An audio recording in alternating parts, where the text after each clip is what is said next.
सभी को, तो स्वागत है मेरे चैनल पर।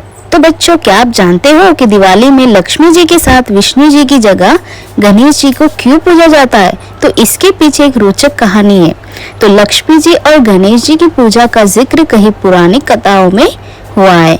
एक समय की बात है जब किसी वैरागी साधु को राजाओं की तरह सुख भोगने की लालच होने लगी और इसीलिए वह लक्ष्मी जी की आराधना करने लगता है और उस साधु की आराधना से प्रसन्न होकर लक्ष्मी जी उसे दर्शन देती है और साधु को वरदान देती है कि उसे सम्मान और उच्च पद प्राप्त हो।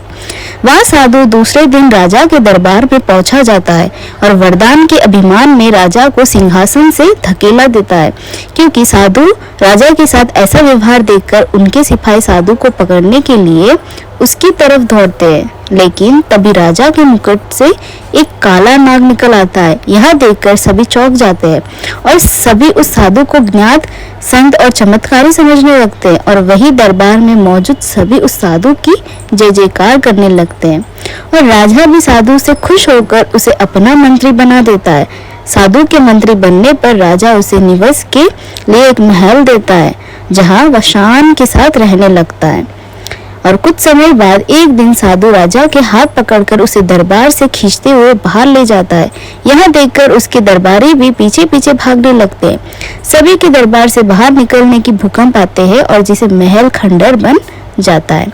सबको लगता है कि साधु ने उनकी जान बचाई है। इससे साधु का सम्मान और बढ़ता ही जाता है और यह देखकर साधु और घमंड की भावना जागृत हो जाती है।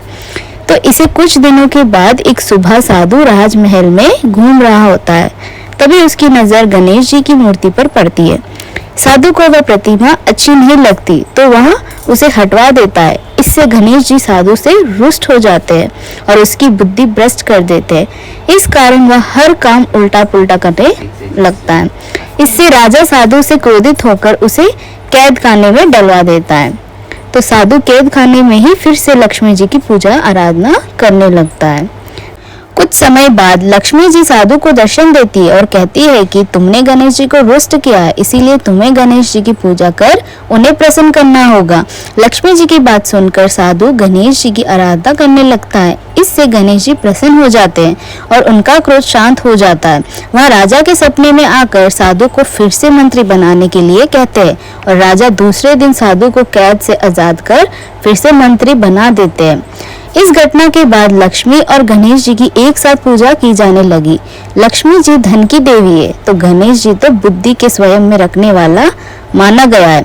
वैसे कहा भी गया है कि एक संपन्न जीवन के लिए धन और बुद्धि दोनों जरूरी होते हैं, इसीलिए लक्ष्मी जी और गणेश जी की पूजा साथ में की जाती है। और इस कहानी से यह सीख मिलती है कि हमें अहंकार नहीं करना चाहिए, क्योंकि अहंकार के कारण जो हमारे पास है वो भी हमसे छीन सकता है। तो दोस्तों, अगर वीडियो पसंद आया हो तो प्लीज़ मेरे चैनल को लाइक, शेयर एंड सब्सक्राइब ज़रूर करना।